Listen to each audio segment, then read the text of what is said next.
Hey, everybody, welcome to this playback of the live Zoom training that we did recently on scheduling your year without losing your mind. In this training, we're going to cover looking at your overall year, looking at your weekly schedule and your daily schedule. And I'm going to unpack a powerful tool. I'm going to demonstrate how to use it for helping you navigate your schedules. You can pick up this tool at wiserhomeschool.com/lesson plans, and I hope you enjoy the training. Here it goes. Hey, everybody. Welcome to this very first live training on Zoom by wiserhomeschool.com. If you don't know me, I'm Amy. On social, you'll see me as Amy Harrell Smith. And I am so glad to have you all here today. If you're watching the playback later, I just want to say welcome. I'm glad to have you here watching it back, even though you're not with us live. And I trust that you're going to get a lot of value out of this. So today's training is about scheduling your year without losing your mind. And as a homeschool mom of 11 and a half years now and counting, I know that just making that schedule, much less trying to stick to it, can be very overwhelming. So I want to break it down pretty easily. And then I want to also show you a tool that I have that could make it even better for you as you get into your year. Now, I know right now we're at the beginning of February. So sorry, as I adjust that. So you may be thinking, I've already got my schedule done. I just know that for me, sticking to that schedule was almost impossible. I made it with great intentions. Excuse me. I made it with great intentions, but something was bound to change no matter how well we had planned and how well we had laid things out.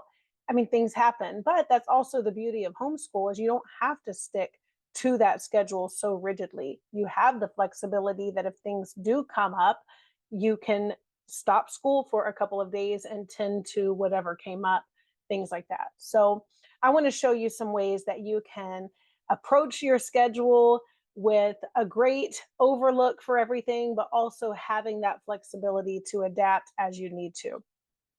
So, I break it down like this. When it comes to scheduling out your homeschool, your year, your weeks, everything, we basically break it down into three categories. Start with the broad overview, start with your year. So let's just take a bird's eye view at what is your homeschool year going to look like. Then, second, we'll break it down to what is my week going to look like? What's your week going to look like? And then, lastly, we'll talk about what the day is going to look like.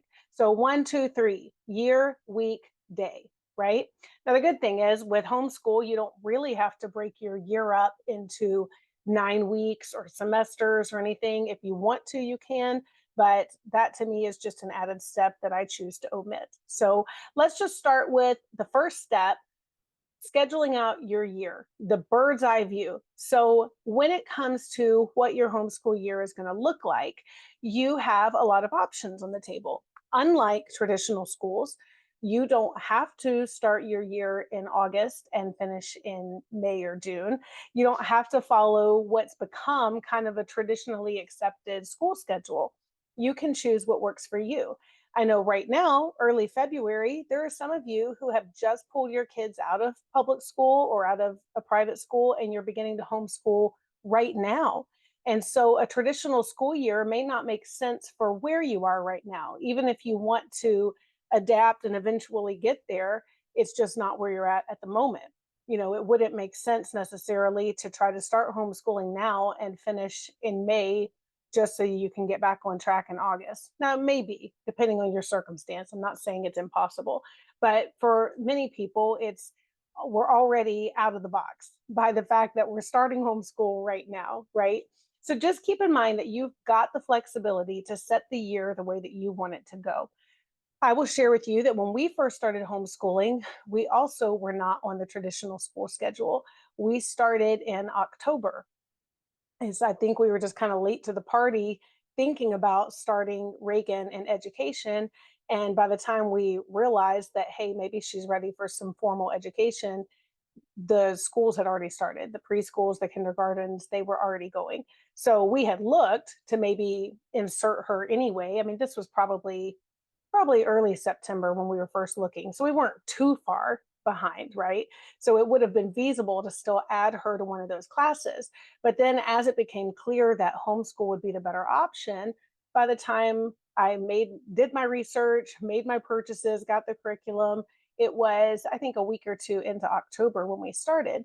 Now, funny thing is, she went through at her own pace, went through very quickly in kindergarten. She still finished up before the regular schools would have let out. So, right off the bat, we were off from the regular school system. And even then, I didn't want to take, what is summer break? Summer break's usually June, July, part of August. I didn't want to take 2.5 months off. She had some great momentum going. So we didn't take 2.5 months off. We ordered the curriculum, had a brief break, and then she wanted to start first grade. I was ready. We went for it. So there is that possibility that you might even fall into a kind of version of a year-round school before you even realize it.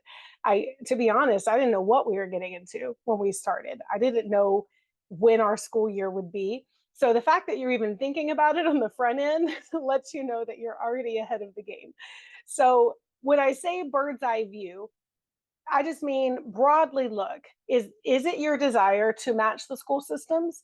Maybe that would work for you. Maybe you have a lot of friends and cousins, family members that you like to have your kids do a lot during the summer together, and maybe you need them to be off at the same times. Maybe your family travels a lot, and maybe you want to build your school year around the trips that you normally take. I know for us, one of the things we love about homeschool is that we don't have to take our vacations in the summer. We have done a few of them that way. And to be honest, we really kind of like the other way better when it's not as crowded and things aren't as crazy with all of the people on summer vacation. So we actually like to plan our vacations either in the early fall, or this year we're actually going to try in spring and see how that goes.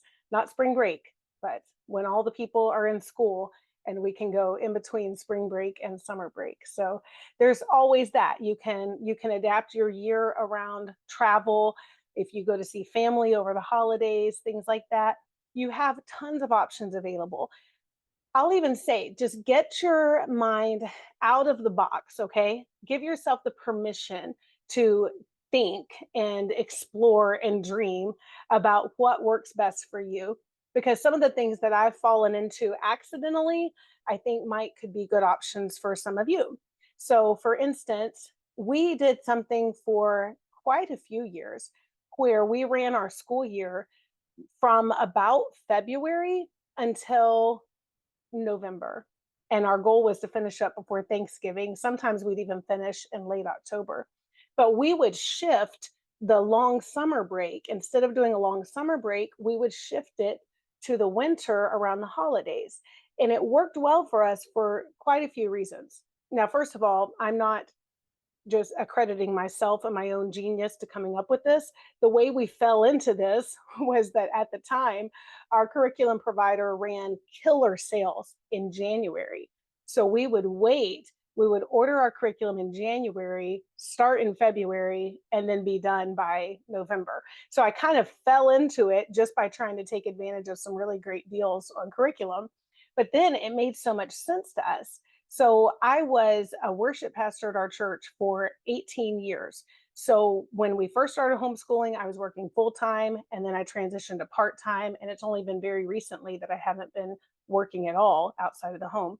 So every Christmas time, it would be my responsibility to start putting together the things for Christmas, for our Christmas service, the Christmas celebration. So I would be looking for new music, maybe looking at dances for the children to do in the Christmas service, putting together special components that took more of my time and attention than my usual duties would have been. So even coming down to like having extra practices during the week for the music team, for leading the kids in whatever they were doing, I was much more involved there in those, say, 8 weeks or so before Christmas. So having the kids finish homeschool our year around, and by year I mean our grade level, wrapping up the grade levels so that we could have a break and then start back up. Having them end that around early November was really fantastic because then that freed up my attention to be able to put on the heavier duties that I needed to tend to with my job, my ministry, but also my job. And so it worked out really well. The other piece of it that was great for us is that because my husband's family lives in Missouri, we commit every year to travel out there for one of the holidays, Thanksgiving or Christmas time, somewhere in there. And so we always have a trip that's going to be almost a week long in that part of the year. So that's another thing that would be an interruption to school if we were still trying to plug away, like the public schools, the traditional schools, they're going to keep going until what, mid-December before you get off for Christmas break. So that would have been a lot going on and a lot for us to deal with right at a very busy time of the year for us. Now, let's put it in a different context besides my experience. I have one friend who works for a cap and gown company. Well, their busy season at work, she is slammed come April and May, right before graduations, right? That makes sense.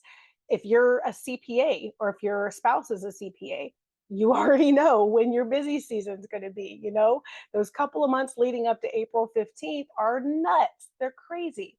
So how wonderful would it be to have a little bit of leeway in those months where you're not pushing as hard to get as much school done, just because even if you want to be in school, you don't have to be doing as heavy of a workload. If you want to buckle up more on other seasons of the year and get more done during the years, like kind of your slow months work wise, if you have that component in your schedule, you can do that. So what I'm trying to do here, I'm sorry, I feel like I'm rambling a little bit. I'm trying to just open your mind to exploring all the options, to seeing you can actually factor in things now that you can't do when you're sending your kids to traditional schools. When you're sending your kid to public school, you are at their mercy. You're at the mercy of whoever set the calendar for the public school, the school board or whoever comes up with that. You are totally at their mercy for, all, how many times have you heard parents that's like all of a sudden, oh no, I have to leave work early today. They're letting the kids out of school early, or well, they did a half day today. We don't know why, they just did, or it's a teacher work day. And I mean, the schools do whatever they want with your schedule. Now you can do whatever you want with your schedule, right? So, going back to that bird's eye view, I just recommend taking a look, talking with your spouse about what do we think this year is going to look like. And again, by year, I'm not necessarily talking calendar year. I tend to refer to it in grade levels. But again, if you do year-round school, you're going to probably finish up a grade level and start another one before the next year. That's very likely anyway. So I would just say let's look at what the next 9 months look like for us. A typical school year, August to May, in the way we've known it in the traditional schools. Let's just talk about what is that going to look like. If we're in February right now, I'm looking through probably to the end of December. What trips are we wanting to take? What busy seasons do we have for work or for other obligations? Are there any family things happening, 50th birthdays or big anniversaries or something that would demand more of our time? Are there big events at church that we want to make sure we're available to volunteer at and to help with the preparation? Like let's just look broad overview and maybe even get a paper calendar if you like that. Or in the tool that I'm going to show you in a little bit, you can actually just mark it off on a spreadsheet and just go through and let's just start blocking things off that we don't want to be doing school around these times. That'll kind of give you some parameters now to move on to the second step. The second step is going to be planning your week. Now, excuse me, this is basically going to come down to which days of the week do you want to do school? And again, you're flexible. If you needed to change from week to week, you can. But I know most of us want a little bit of predictability. So are you going to be looking at doing a 4-day week? Are you going to be looking at a 5-day week, which is traditional, Monday through Friday? Or is there something different that you need to do, maybe because of work obligations or something? Do you need to be working school on Saturdays, or maybe being off on Mondays, or I mean, whatever you needed to do, you could. So just look at what is my week going to look like most of the time, and then be okay with changing that when you need to. We've done a 4-day week since we started. That has been our regular routine, has been Tuesday through Friday. Again, that goes back to my previous job, that we were off on Mondays and I didn't want to spend my one off day teaching school. So I made it so that the kids could be off too. And Monday was kind of our fun day, which is kind of cool because my kids don't have the stigma about Mondays that most of us have grown up with. Like, oh no, the weekend's over and it's Monday. No, my kids are like, Monday, yay, that's awesome. So we do our schedule a little differently, but there would be times when I'll give the kids a heads up. Hey, we're leaving town on Friday and we're going to be gone next Monday, whatever. We're going to work this Monday. Instead of being off, we're going to go ahead and work this Monday because we won't be here Friday to work. So we'll give them a heads up and maybe change our work week that week. We'll work Monday through Thursday and then take off for our trip on Friday morning or something like that. So again, you've looked at your bird's eye view of what your year looks like. Now you've looked at what do I want my general week to look like, right? Then you're going to get down to your day. Let's plan out the day.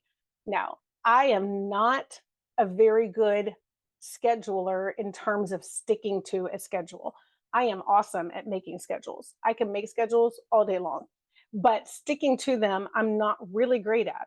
So if you're not either, I just want to encourage you that you can still do this and you can still be successful. Your day may not look the same one day to the next. And it may not look like other people's day. Don't even worry about that. Don't compare it to other people. Just decide what is going to be feasible, practical, maintainable for you and for your kids. Okay. Now, most of the time, just a rule of thumb, and this can vary greatly, but most of the time, I would say that it's reasonable that a homeschooled child could get done with their schoolwork in 3 to 4 hours. Some people would say 2 to 3 hours a day, some would go longer. And if you use video curriculum, which we do use quite a bit of, but we've learned how to adapt it, because if you use strictly video curriculum, it can take a lot longer because you have these full length lessons being taught on video. I have a lot of tips and hacks for how to shorten those days if you're using video curriculum, but just trying to give you like a rule of thumb. What should my day look like? I think you're going to probably plan on about 3 to 4 hours of school on 4 or 5 days a week, depending. And I know that leaves a lot to be interpreted, but I'm just trying to give you a starting place. Okay. Now, you may decide you want to plan it very strictly. You want to start at a very strict time, build in your breaks, of course, lunch, things like that. You may want to do all of your school in the morning time and be done by lunch, and then have the rest of the day to do, we call them house helps instead of chores, things around the house or doing things outside or whatever other activities you might want to do. You may decide you want your mornings for Bible study and for devotion time and for maybe starting with some house helps, and then after lunch do school. And maybe you do everything from 12:30 to 3:30 or 4:30, something like that. You may decide you want it right in the middle. You want to start mid-morning, break for lunch, and then come back and finish by mid-afternoon. Whatever works for you is what you should target. Again, being flexible that when things need to change, you can change them. If there's a dentist appointment or something, you shift school that day. That's totally cool. But for the most part, you kind of have your expectation of when you want your focus and the kids' focus to be on school. Excuse me. Now, there are also those times or circumstances, I should say. And if you're in one of these unique circumstances, I just want to speak to this quickly, where you may need your school time to be at a totally non traditional time of the day.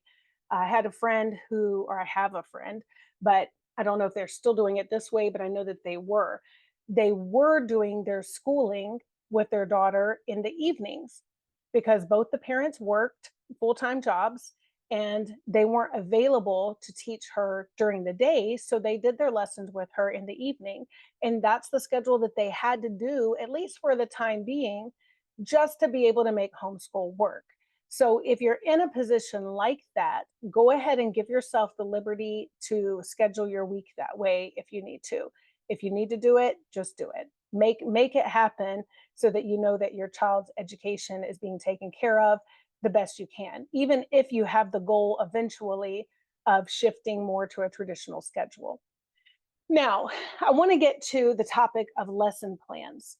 Now, what I'm not talking about when I say lesson plans, I'm not talking about creating the lessons. Okay, there is the element of lesson planning that goes into pulling lessons together and deciding what's going to be taught in this lesson and what worksheets and all that.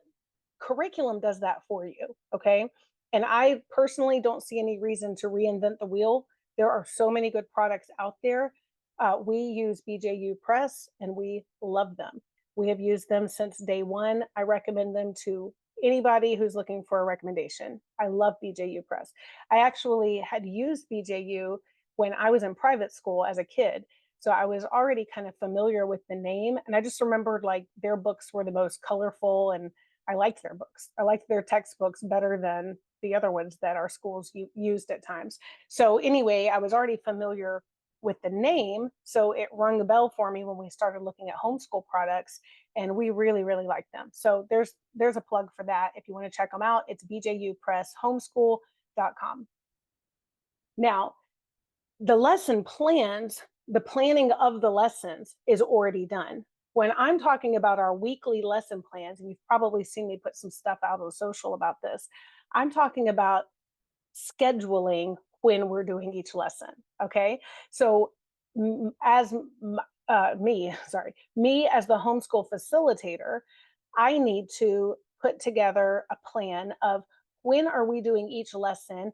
And most importantly, I need to keep it in the context of that bird's eye view to make sure that whatever I have in mind is going to play out in such a way that we can be done with our grade levels in a reasonable time. There have been times that I didn't do this and we got way off track from what I wanted to be. Because keep in mind, you're the one driving the bus, you're the one who decides what finishing on time means. But I also know that once you get to a certain point in the school year, in the grade level, everyone kind of starts maxing out and you need to wrap things up. So I don't want to get to that point of maxing out, which for us would probably come about 9 months in. If we're not already wrapped up, we're feeling it. And it's like, okay, feels like we've been in sixth grade forever now. What can we do to wrap this up? I don't want to get to that point and not have gained enough ground to feel good about wrapping that subject up or wrapping that grade level up. So I developed a tool. It's an Excel workbook, and I'm going to switch over here and show it to you, that actually I can use to plan out our prospective year. It gives me a bird's eye view of when every subject is expected to finish. And it lets me know, even because I can come back to it throughout the year. So if we get off track next week, I can come back to it, make some changes, and either print out or export as a PDF or just pull it up on my computer, revised lesson plans for the whole rest of the year.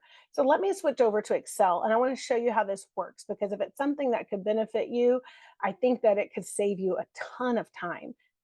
Whether you have one child or you have multiple children, you can save this spreadsheet, you can use it year after year, and you can use it for each child that you're homeschooling. So I began years ago with a spreadsheet, and then it's something that I've been able to use for multiple children all along the way. So, okay, instead of rambling, let me just show it to you so you can see what I'm talking about. So I call it Wiser Lesson Plans. And again, if you're following me on social, you've seen me talk about this, but I want to show you what it's all about. So here's the end goal before I start into the really geek stuff, okay? Because I'm a little bit of an Excel nerd sometimes. The end goal is I wanted to be able to print out a plan like this that I could take and put it in my kids' notebooks, or I could hand it to the children. I could either use it for my own notebook that I keep track of throughout the week, throughout the month, throughout the year, or I could give it to them, especially for the older kids, and they could use it for a checklist. And it will tell them every day which lessons they need to do that day. Now, this is 1 week at a time. You can see that there are 5 days on it. I already mentioned we did 4 days. So I actually still used this tool, but I used it for 4 days a week instead of five. And I can show you how to do that. But basically, it would list the subjects here, and then it would list the number of the lesson that they were going to be doing that day. Now, I already mentioned our curriculum lays out the lesson plans for us. Now, the way our curriculum does it, it numbers each bundle of assignments or tasks by day.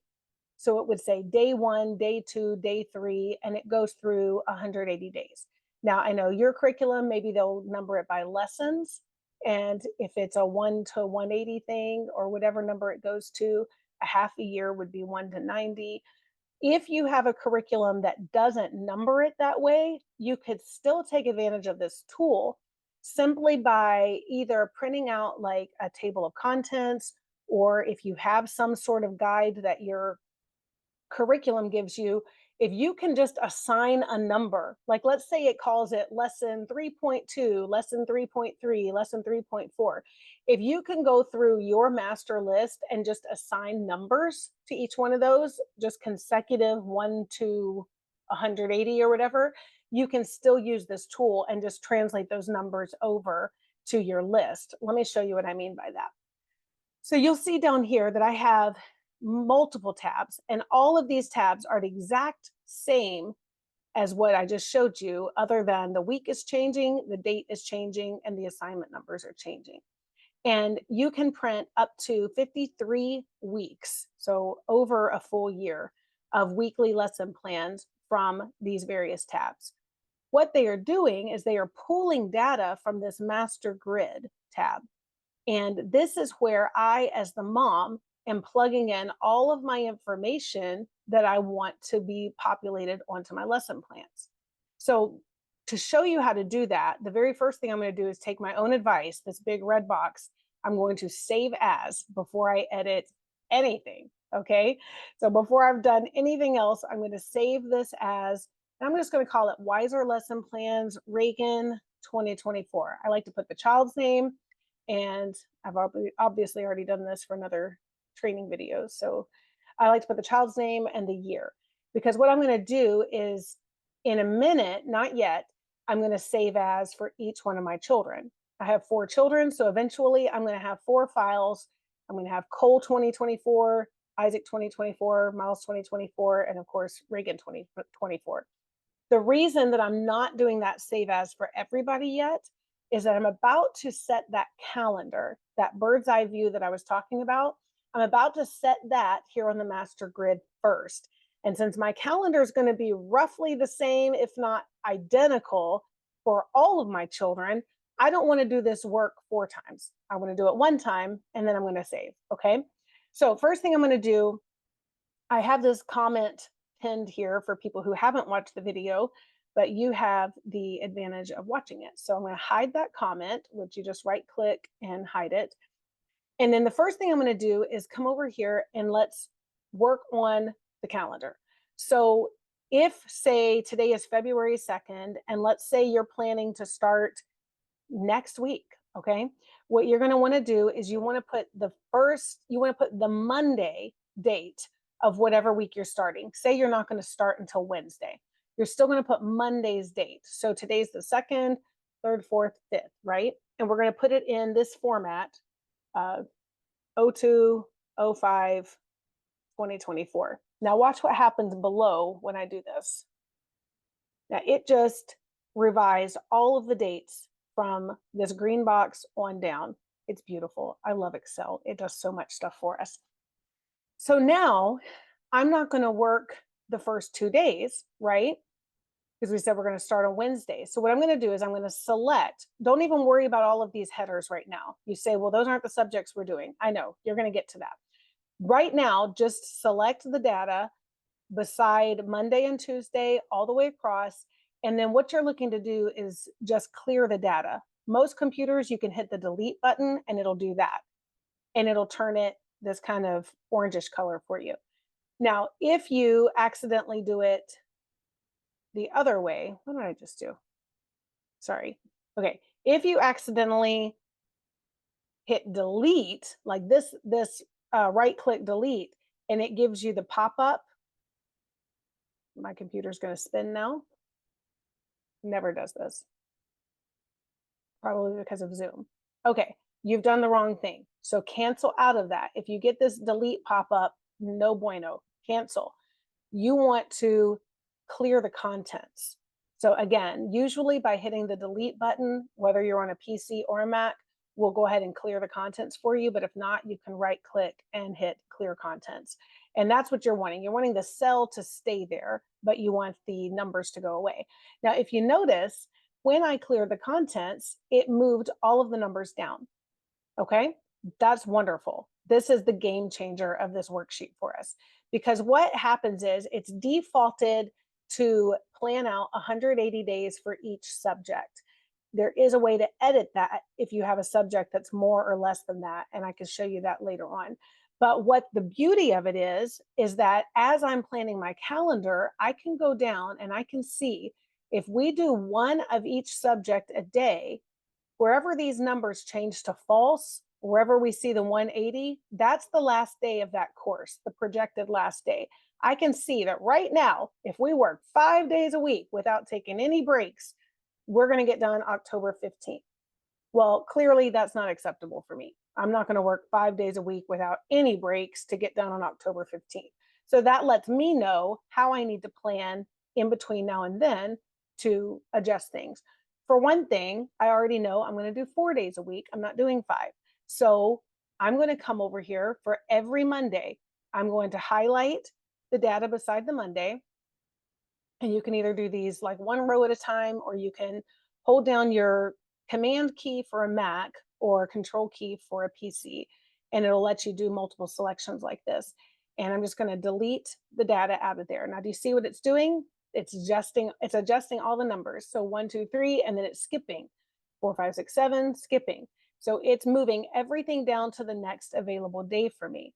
This is really what I love maybe the most about the spreadsheet, is that it does so much of that adjusting for you. So let's say, you're going along great, and you get to March, maybe the first week of March, and one of your kids gets sick and everybody's out of school for like 2 days. You just can't do work those 2 days. Well, you've already generated all of these lesson plans, but because the spreadsheet does so much for you, you can come back in here, you can delete the 2 days that you weren't able to work, and it'll push everything down for you. And now you can generate new lesson plans. So, in that, the spirit of being able to adjust, some moms that have seen the spreadsheet and have worked with it, some moms choose to print their lesson plans, which again are these tabs, maybe just 1 week at a time, because they don't want to waste paper if something changes. Others, like what I used to do, is I would print the whole year's worth of lesson plans, and then I would just make handwritten notes on each page as I flipped through, of anything that changed, anything that we didn't do or that we did extra of or whatever. But there's that capability there that you can adjust as you go, and everything will just automatically go for you.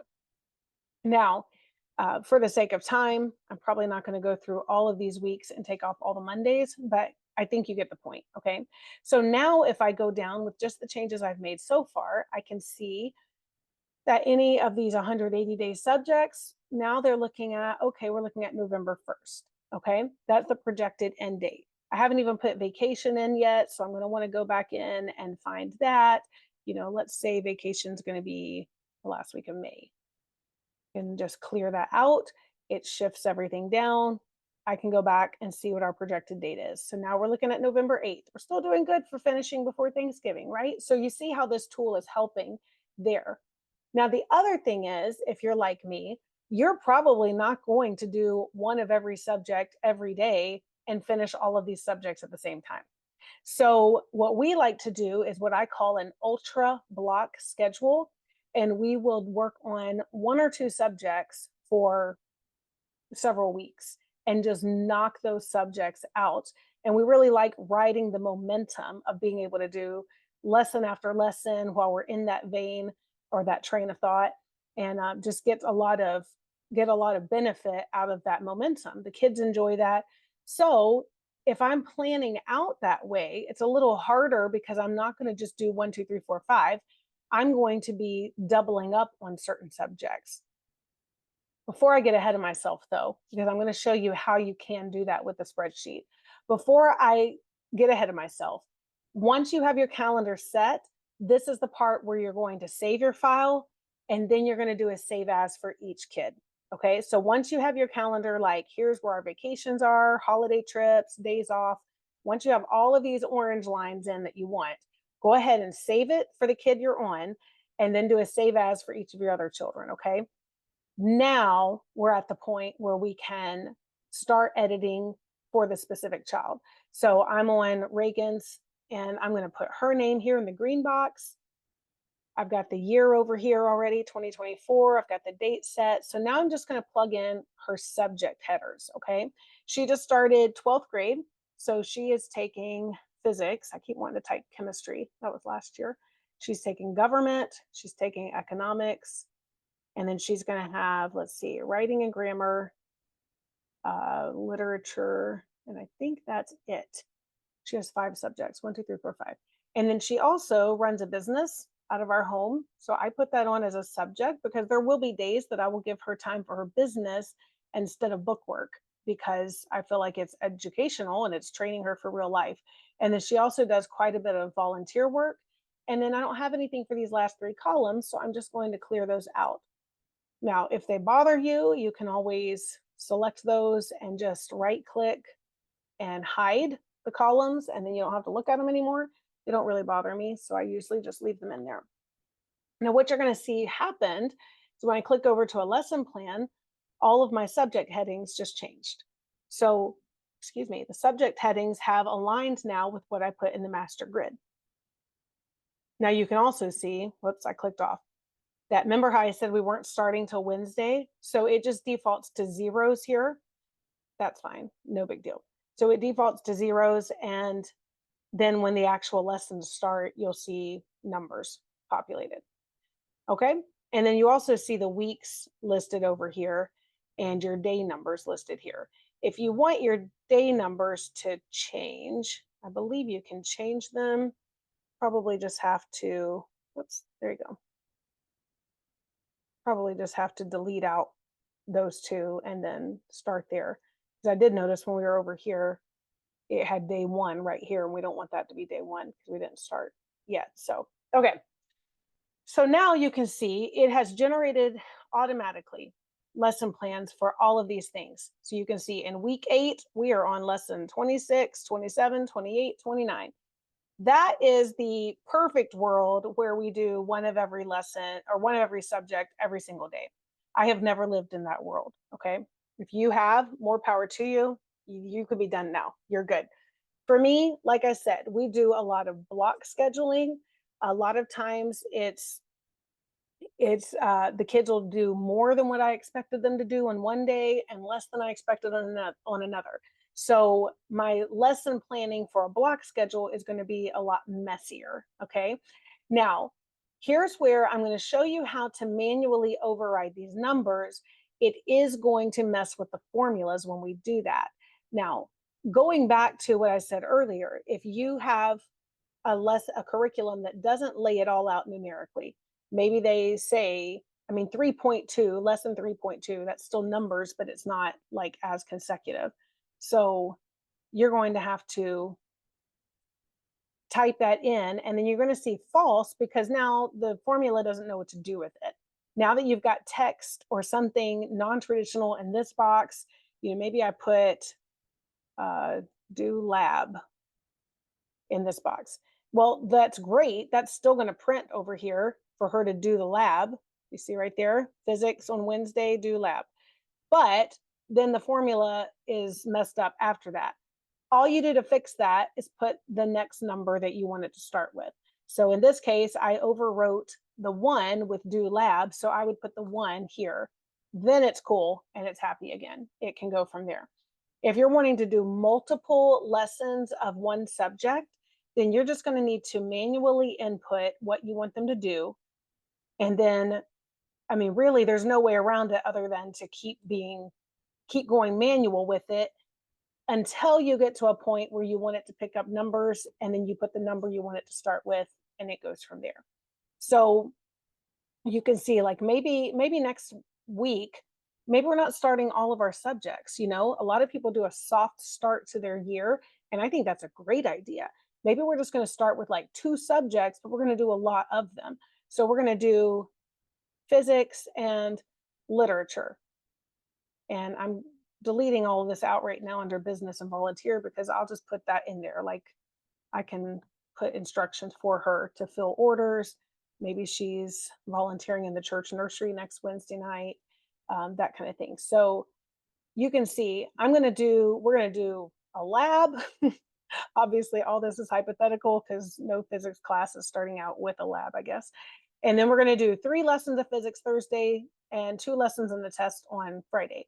Then on writing and grammar, we're going to start out with a bang. We're going to do 3 lessons that day, 2 lessons that day, 6, 7, and maybe there's a test. Then I'm just going to come down here and adjust the next number. Now you can see I've gotten the subjects off from each other, but I can still go down here and see when each subject is projected to end. So now you can see that right now we're on pace to finish writing and grammar November 4th, and finish physics November 6th, and all of the other ones November 13th. However, here's another caveat. And I know I'm kind of moving fast right now, but hopefully if you need to, you can slow this down on the replay and go back and look at it again.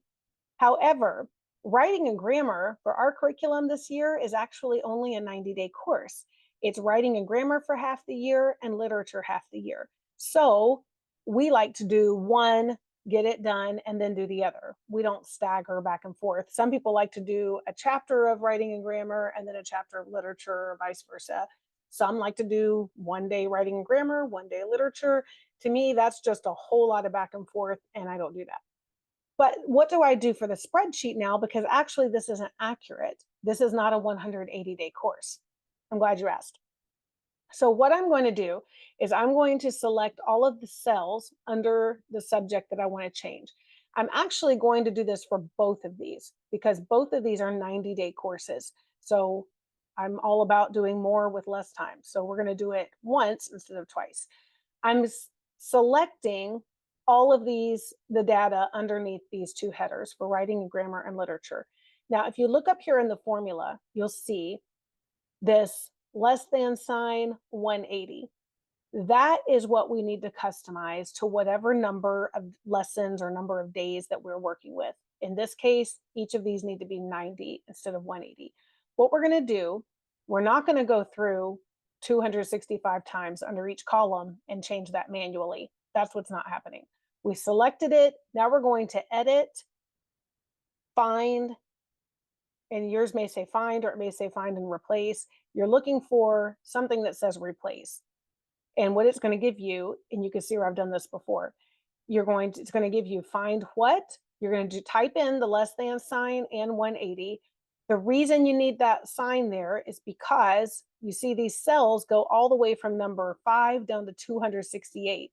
So there is a cell in there called 180, and we don't want it to change that. We only want it to change up here in the front of the formula. You're going to change, find what there, replace it with your number, 90. Make sure that it says look in formulas, which it does, and then you're going to hit replace all. This does it right. I think I have 265 days of formulas in here, other than the ones that we've already deleted. So maybe a little bit less, times 2 columns. So we should get a really good number of replacements.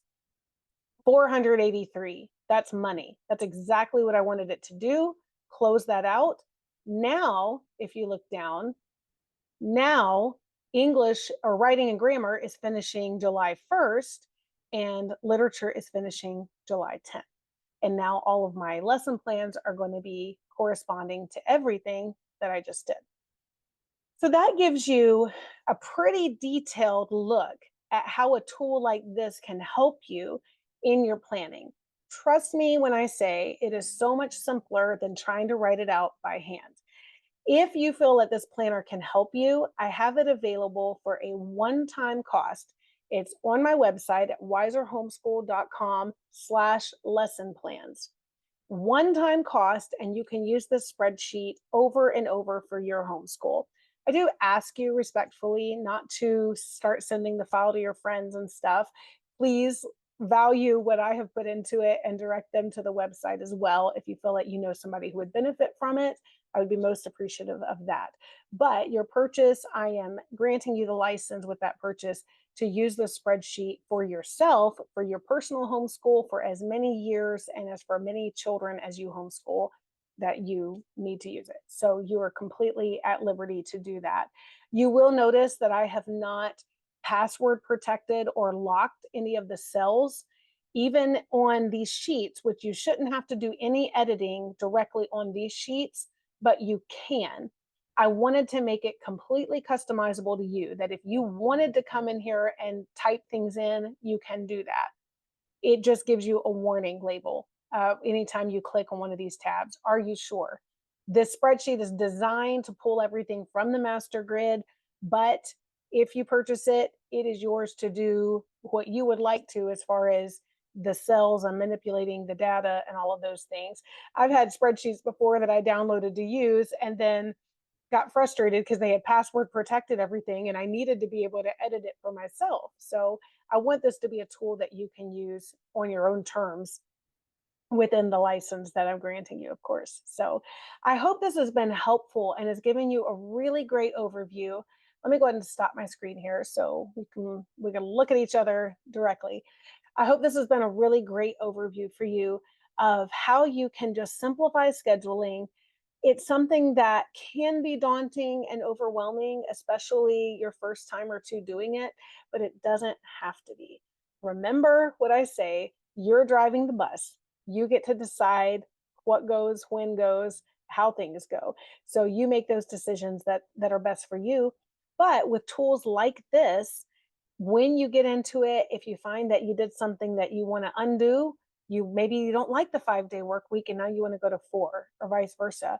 You can totally make those adjustments. You don't have to wait till the end of your year and start up next year that way. You can totally just go ahead and make the adjustments now that you need to.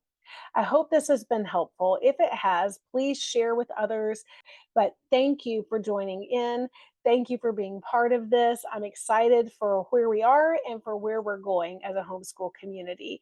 Just want to remind you again that you can pick up that Excel workbook at wiserhomeschool.com/lesson plans. It's a one-time purchase that you can use over and over and over again, and it can be a game changer for you in your homeschool. Don't forget to subscribe and like this video if it helped you out. Thanks for watching. I'll see you soon.